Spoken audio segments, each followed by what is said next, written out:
आप सभी लोगों को मेरा नमस्कार। साथियों, वीडियो के इस पार्ट में आज मैं आपसे आईपीसी की धारा 306 किसी भी व्यक्ति को आत्महत्या के लिए उकसाना, इस धारा के अंतर्गत एक जजमेंट शेयर कर रहा हूं जो कि बॉम्बे हाई कोर्ट की नागपुर बेंच का है। साथियों, ये जजमेंट मैं आपसे इसलिए शेयर कर रहा हूं क्योंकि इस केस में जो आरोपी लोग हैं, जो व्यक्ति आरोपी है, उन्होंने बॉम्बे हाई कोर्ट के समक्ष ये पिटीशन फाइल किया था कि एफआईआर रद्द कर दिया जाना चाहिए। भले ही उनका नाम सुसाइड नोट में था, उसके बावजूद भी एफआईआर रद्द कर दिया जाना चाहिए। तो हाई कोर्ट ने उनकी बात को मानते हुए, केस के फैक्ट को देखते हुए इस एफआईआर को रद्द कर दिया। अब साथियों, मेरा ये जजमेंट शेयर करने का उद्देश्य ये है कि कई निर्दोष लोगों का नाम सुसाइड नोट में डाल दिया जाता है और उसके बाद उनको ट्रायल फेस करना पड़ता है।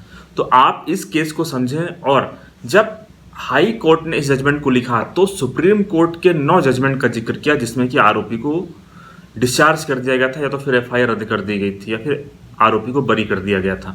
तो वो सारे के सारे जो जजमेंट हैं वो एक निर्दोष व्यक्ति के पक्ष में है। भले ही वो केस में आरोपी था, लेकिन वो व्यक्ति निर्दोष था, इसलिए जो भी जजमेंट हुए हैं वो निर्दोष व्यक्ति के पक्ष में हुए आरोपी व्यक्ति के पक्ष में हुए हैं। मैं ये नहीं कह रहा हूँ कि जो अपराधी व्यक्ति है उसको छोड़ दिया जाना चाहिए, लेकिन जिन व्यक्तियों को बेवजह फंसाया गया है, और वो केवल इसलिए कि कोई व्यक्ति सुसाइड करता है, वो भी गुस्से में या फिर टेंशन में या फिर किसी प्रेशर में, और वो व्यक्ति किसी दूसरे व्यक्ति का नाम सुसाइड नोट में लिख देता है और उसके बाद वो सुसाइड कर लेता है। तो कई बार सामने वाले व्यक्ति का दोष न होने के बावजूद भी सुसाइड नोट में नाम लिख दिया और वो उसके खिलाफ केस दर्ज हो गया।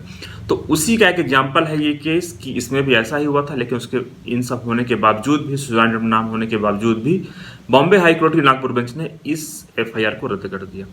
तो साथियों, सबसे पहले मैं आपको इस केस की स्टोरी बताऊंगा, उसके बाद सुप्रीम कोर्ट के जो 9 जजमेंट हैं वो महत्वपूर्ण जजमेंट हैं और वो एक्यूज्ड के फेवर में है, या फिर ऐसा कहना चाहिए कि वो निर्दोष व्यक्ति जिसे आरोपी बनाया गया है उसके फेवर में है। तो आप उन जजमेंट को जरूर देखिएगा, क्योंकि उन जजमेंट में या तो आरोपियों को बरी कर दिया गया है, या तो आरोपियों को डिस्चार्ज कर दिया गया है, या तो एफआईआर को रद्द कर दिया गया।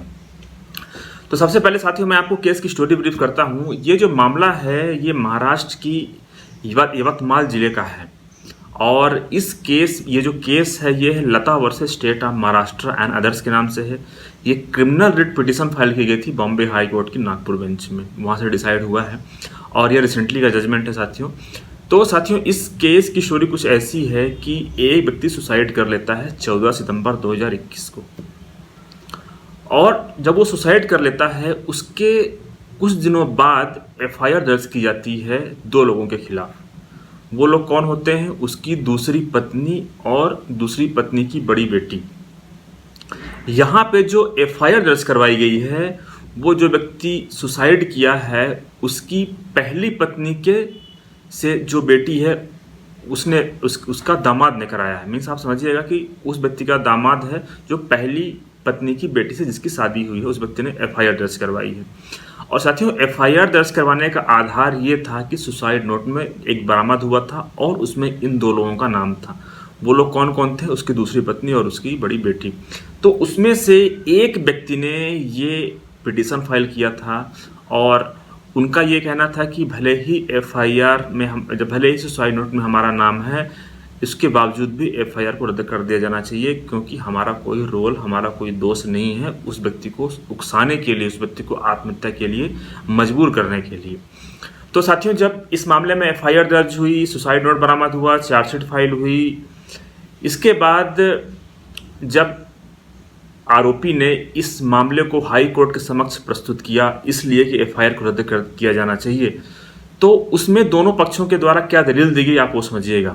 तो साथियों, सबसे पहले जो आरोपी पक्ष है, आरोपी पक्ष के द्वारा ये दलील दी गई कि भले ही सुसाइड नोट में आरोपी का नाम है, उसके बावजूद भी इसमें आईपीसी की धारा 107 के अंतर्गत जो इंग्रेडिएंट बताए गए हैं कि कब माना जाएगा कि कोई व्यक्ति किसी व्यक्ति को आत्महत्या के लिए उकसा रहा है, वो इस केस में नहीं है। मतलब जिन जिन तत्वों को होना चाहिए एक 306 के मुकदमे को बनने के लिए, वो इस केस में नहीं है, भले ही सुसाइड नोट में नाम है। दूसरी दलील ये दी गई कि हम इस बात को मानते हैं सुसाइड नोट में हमारा नाम है, लेकिन सुसाइड नोट जब आप विस्तार से पढ़ेंगे तो उसमें ऐसा है कि जो वजह बताई गई है सुसाइड करने की, कि पत्नी के द्वारा, दूसरी पत्नी के द्वारा बेवजह पैसों की डिमांड की जा रही थी और प्रॉपर्टी में हिस्सा मांगा जा रहा था।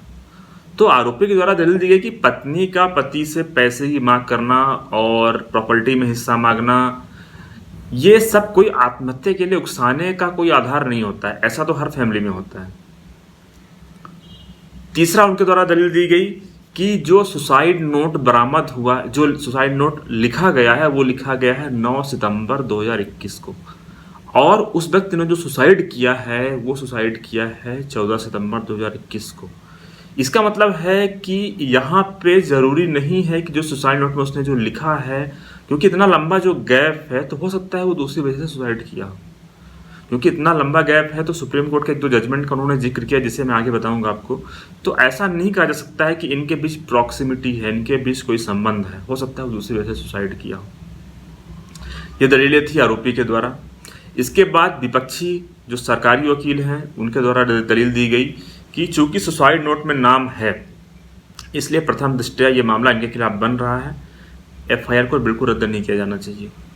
दूसरी दलील दी गई कि जो लेडी है, जो माँ है, जिसके खिलाफ जिसको आरोपी बनाया गया है, वो बेहद गुस्सैल स्वभाव की है और वो अपने हस्बैंड को प्रॉपर्टी के लिए हरास किया करती थी, इसलिए भी ये इनके खिलाफ जो एफआईआर दर्ज की गई है उसे रद्द नहीं किया जाना चाहिए।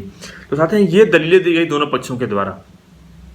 अब जब कोर्ट ने इस मामले को देखा तो कोर्ट ने सबसे पहले विचार किया कि आखिर हम समझते हैं कि 306 क्या होती है और आईपीसी की धारा 107 क्या होती है, जिसमें बताया गया है कि इंस्टिगेट कि किसी व्यक्ति को उकसाना कब कहलाएगा।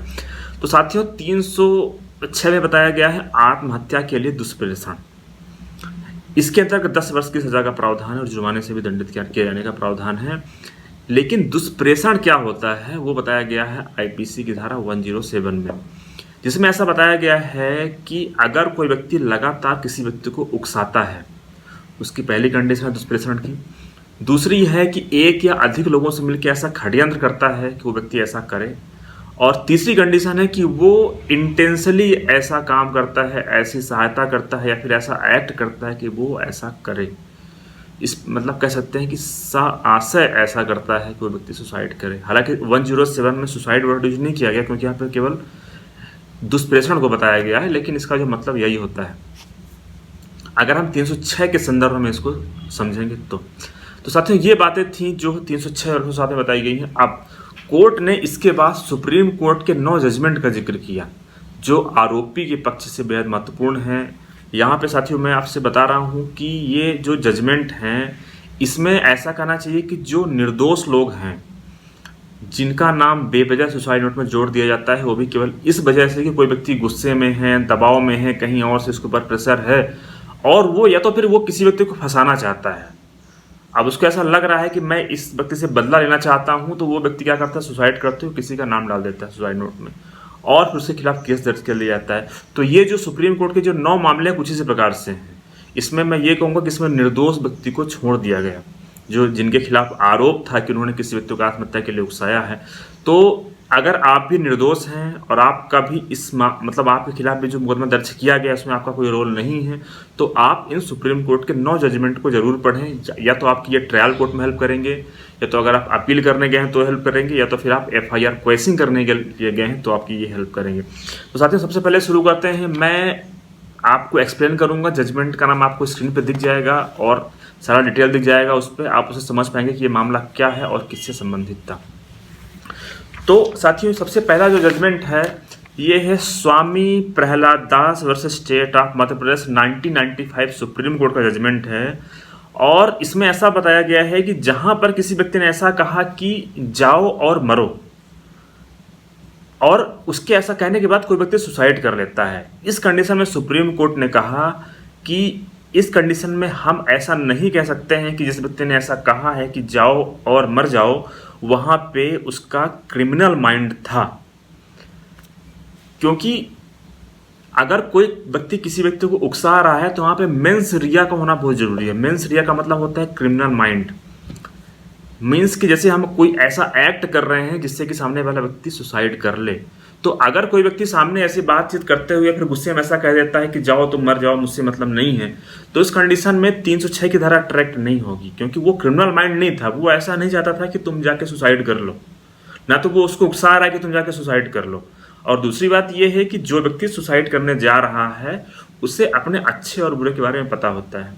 तो अगर कोई ऐसा कहता है कि जाओ तुम मरो, हमसे मतलब नहीं है, तो इसका मतलब ये नहीं है कि नहीं उसे कुछ पता नहीं था और वो उसकी बात को मानकर कि जाके सुसाइड कर लेता है। और इस केस में जिस व्यक्ति ने कहा उसके खिलाफ 306 की धारा लग जाएगी। तो इस मामले में भी यही हुआ था। इस मामले में ये जो जजमेंट था ये आरोपी के पक्ष में था। अब दूसरा जजमेंट देखिएगा साथियों, ये था संजू उर्फ Sanjay Singh Sengar versus state of Madhya Pradesh के नाम से था। ये 2002 सुप्रीम कोर्ट का जजमेंट है। इस केस में एक व्यक्ति ने दूसरे व्यक्ति को गाली दिया था और जिस दिन की घटना है उसके 2 दिन बाद उस व्यक्ति ने जाके सुसाइड कर लिया था।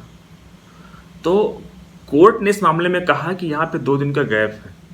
और दूसरी बात यह है कि अगर किसी ने किसी को गाली दिया है तो यहाँ पे ऐसा नहीं कहा जा सकता है कि नहीं उस व्यक्ति ने किसी को उकसाया है, उसने ऐसी कॉन्स्पिरेसी किया है कि वो व्यक्ति जाके सुसाइड कर ले।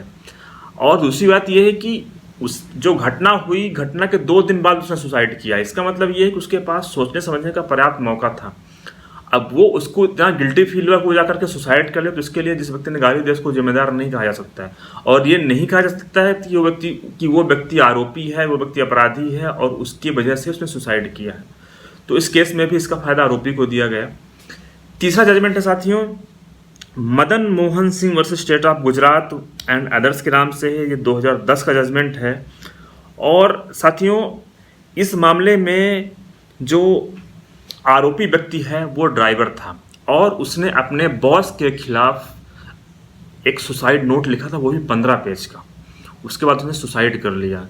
अब जब इस मामले को FIR क्वेश्चन के लिए उनके बॉस ने लगाया जिसके खिलाफ आरोप था, तो कोर्ट ने ये माना कि ये बात सही है कि उस व्यक्ति ने सुसाइड नोट में अपनी पीड़ा व्यक्त किया है और उसने बताया है कि उसके बॉस ने उसके साथ गलत किया है।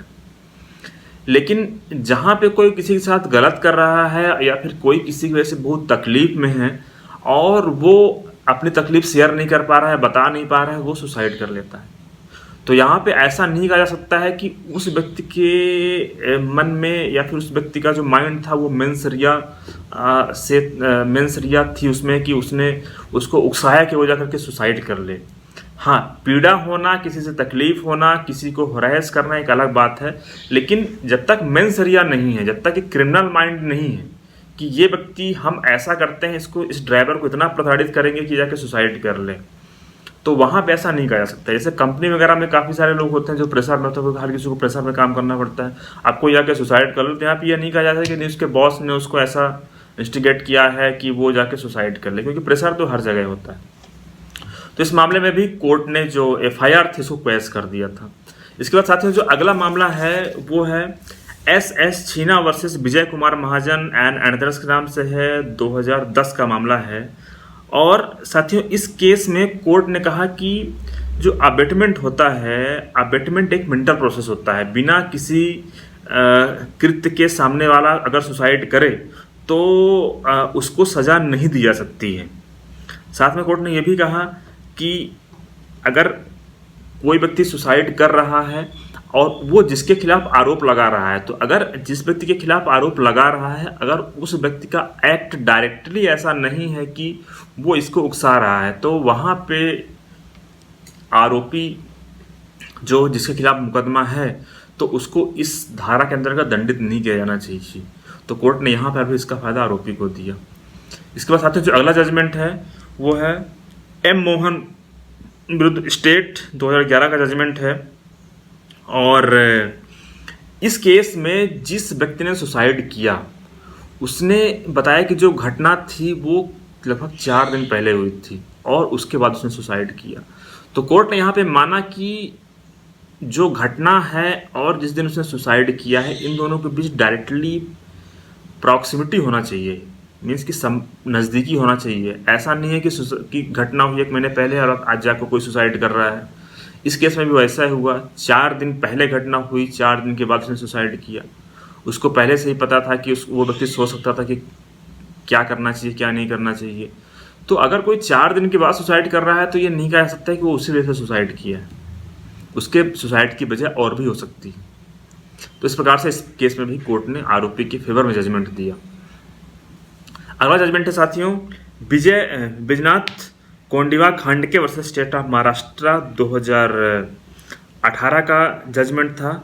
और ये जो था तो ये क्रिमिनल प्रोसीडिंग और एफआईआर को रद्द करने के लिए लगाया गया था।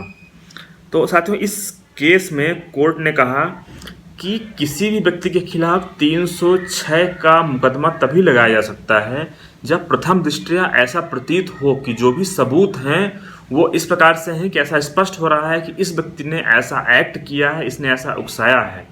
केवल सुसाइड नोट में नाम हो जाने से किसी व्यक्ति का नाम जोड़ देना गलत है। अगर एक्ट प्रथम दृष्टया कोर्ट को प्रतीत नहीं हो रहा है तो उस व्यक्ति के खिलाफ 306 के मुकदमे का जो ट्रायल है वो नहीं चलाना चाहिए, और इसको केस में कोर्ट ने आरोपियों को डिस्चार्ज कर दिया था। अगला जजमेंट है साथियों, यह है Geo Varghese versus state of Maharashtra 2021 का जजमेंट है। और इस जजमेंट में साथियों बताया गया कि अगर कोई व्यक्ति गुस्से में आकर के हाइपर होकर के सुसाइड कर लेता है और वो किसी दूसरे व्यक्ति का नाम लगा देता है, तो अगर कोई अपनी वजह से, अपनी साइक कंडीशन की वजह से कोई सुसाइड कर रहा है तो वहाँ पे किसी दूसरे व्यक्ति को उसके लिए जिम्मेदार नहीं ठहराया जा सकता है, क्योंकि जब तक कि ऐसा स्पष्ट नहीं होना चाहिए कि यहाँ पे अबेटमेंट है, यहाँ पे दुष्प्रेषण है और यहाँ पे सामने वाले व्यक्ति का ऐसा इरादा था कि वो व्यक्ति इसको ऐसा परेशान करे कि ये व्यक्ति जाके सुसाइड कर ले, तो वहाँ पे 306 की धारा नहीं लगाई जानी चाहिए। इसके अलावा साथियों अगला जजमेंट था वो था Shabbir Hussain versus state of Madhya Pradesh 2021 का जजमेंट था। इस केस में साथियों कोर्ट ने कहा कि अगर किसी व्यक्ति ने किसी दूसरे व्यक्ति को हरेस किया है, उसका शोषण किया है, उसका परेशान किया है, लेकिन उसने जिस व्यक्ति ने हरेस किया है उसका उद्देश्य कोई उसको सुसाइड करने के लिए उकसाना नहीं था, हरेस करने की वजह कुछ दूसरी थी, तो वहाँ पे ये नहीं कहा जा सकता है कि यहाँ पे 306 की धारा अट्रैक्ट होगी। और अगर कोई सुसाइड कर रहा है तो उस व्यक्ति को उसके लिए जिम्मेदार नहीं ठहराया जा सकता है, क्योंकि उस व्यक्ति ने सुसाइड कर लिया है वो भी किसी के हरेस करने की वजह से, जब तक कि ऐसा एक्ट डायरेक्टली या डायरेक्टली प्रतीत होना चाहिए कि उस व्यक्ति ने ऐसा काम किया है कि जिसकी वजह से इस व्यक्ति ने जाके सुसाइड कर लिया। इसी जजमेंट को सपोर्ट करते हुए सुप्रीम कोर्ट का जजमेंट और भी था, वो था साथियों Amalendu Pal with state of West Bengal. और ये जो जजमेंट है ये भी इन जजमेंट में वही बातें बताई गई थी जो आपको हमने अभी बताया कि हरेस करने वाली बात, तो वहाँ पे जिम्मेदार नहीं ठहराया जाना चाहिए। तो साथियों इस प्रकार से सुप्रीम कोर्ट के 9 जजमेंट हैं। अगर आप इस जजमेंट को पढ़ेंगे, सारे जजमेंट को विस्तार से, तो आप समझेंगे कि यहाँ पे निर्दोष व्यक्तियों को सुप्रीम कोर्ट ने या तो इस मुकदमे का उनके मुकदमे को क्वेश कर दिया, या तो डिस्चार्ज कर दिया, या तो उनको बरी कर दिया। अब हम लोग आते हैं अपने केस की जिसकी हम चर्चा कर रहे थे। तो साथियों कोर्ट ने जब इन सुप्रीम कोर्ट की जजमेंट का जिक्र किया, उसके बाद कोर्ट ने कहा कि अब हम एक बार सुसाइड नोट पढ़ लेते हैं। आखिर हम देखते हैं सुसाइड नोट में क्या लिखा गया। तो साथियों सुसाइड नोट के कुछ कंटेंट मैं आपको रिपीट कर दे रहा हूँ। तो सुसाइड नोट में ऐसा लिखा गया था कि जो आरोपी है, मीन्स जो लेडी है, वो उसकी दूसरी पत्नी है, और जो उसकी जो दूसरी पत्नी है वो अक्सर वो ज़्यादा पढ़ी लिखी नहीं है, वो अपनी बड़ी बेटी के बहकावे में आकर के वो कुछ भी काम करती रहती है। उस व्यक्ति ने आगे सुसाइड नोट में लिखा कि उसका और उसकी पत्नी के बीच ये समझौता हुआ था कि हम लोग 2 लाख रुपए की एफडी कर देते हैं, जो कि उसकी पत्नी के नाम रहेगा, जो उसके एक्सपेंस के लिए रहेगा। बाद में जब ये बात उसकी बड़ी बेटी को उसने चर्चा किया, तो बड़ी बेटी ने कहा कि ये 2 लाख नहीं होना चाहिए, 5 लाख होना चाहिए। उसके बाद 5 लाख हुई, उसके बाद भी इन लोगों ने चर्चा किया। जब 5 लाख पे एग्री हुए, उसके बाद ये बात उन्होंने कहा कि नहीं, हमें 15 लाख रुपए चाहिए और साथ में प्रॉपर्टी में भी हिस्सा चाहिए। ऐसा करके फिर उनकी बड़ी बेटी आई। उस बड़ी बेटी ने कहा कि हम आग लगा लेंगे, हम मर जाएंगे, हम आपके खिलाफ मुकदमा दर्ज करवा देंगे, आपको हम इतना परेशान करेंगे। ऐसा करते हुए सुसाइड नोट में जिक्र किया गया था। तो कोर्ट ने साथियों यहाँ पे ये माना कि जैसा कि एक जियो वर्गीस वाला जजमेंट है, जिसमें जैसा बताया गया था, हमने आपको रिपीट किया है, बताया हमने, उसमें बताया गया है कि 306 के केस में हर केस का सर्कमस्टेंस अलग अलग होता है, इसलिए कोर्ट को हर केस के सर्कमस्टेंस के हिसाब से देखना चाहिए। उसके बाद जब कोर्ट ने इस मामले को देखा, तो उसमें कोर्ट ने पाया कि इस मामले में ऐसा सुसाइड नोट से प्रतीत हो रहा है कि वो व्यक्ति अपनी पत्नी की डिमांड से परेशान था। कोई व्यक्ति अगर अपनी पत्नी की डिमांड से परेशान है, वो उससे डिमांड कर रही है कि हमें इतनी संपत्ति चाहिए, हमें प्रॉपर्टी में हिस्सा चाहिए, तो यहाँ पे ऐसा नहीं कह सकता कि वो उसको उकसा रही है। उसका उद्देश्य ये नहीं था कि ये व्यक्ति सुसाइड कर ले, दूसरा, कोर्ट ने फिर आगे कहा कि इस केस में जो सुसाइड नोट जो लिखा गया है वो लिखा गया है 9 सितंबर को। उस व्यक्ति ने सुसाइड कब किया? 14 सितंबर को। तो लगभग जो 4-5 दिन का गैप है, जैसा कि जजमेंट में बताया गया है, M1 वाले जजमेंट में बताया गया है सुप्रीम कोर्ट के द्वारा, तो ऐसा नहीं कहा जा सकता है कि यहाँ पे उस व्यक्ति ने जो सुसाइड किया है वो केवल इसी वजह से सुसाइड किया है क्योंकि वो जो उसने जिक्र किया है सुसाइड नोट में। तो इस प्रकार से साथियों कोर्ट ने ऐसा देखते हुए और कोर्ट ने इन सारे जजमेंट और दलीलों को स्वीकार करते हुए कोर्ट ने इस FIR को रद्द कर दिया। और कोर्ट ने कहा कि 306 के मुकदमे के जो इंग्रेडिएंट हैं 107 में बताए गए हैं इस मुकदमे में नहीं है, इसलिए यहाँ पे आरोपी के खिलाफ जो FIR और जो चार्जशीट फाइल की गई है उसे क्वैश किया जाता है। इस प्रकार से आप समझ गए होंगे कि 306 के मामले में किस प्रकार से अगर कोई निर्दोष व्यक्ति का नाम लिया गया है, निर्दोष व्यक्ति को फंसाया गया है, तो कोर्ट उसको बरी कर सकती है। हाँ, अगर आपका भी मामला कुछ इस प्रकार से है तो आप ये जो जजमेंट बताए गए हैं इसमें आप उनका यूज करें। वो किसी भी स्टेज में हो सकते हैं। निश्चित रूप से ये सारे जो जजमेंट हैं ये कोई इनोसेंट व्यक्ति है उसके फेवर में है। धन्यवाद साथियों।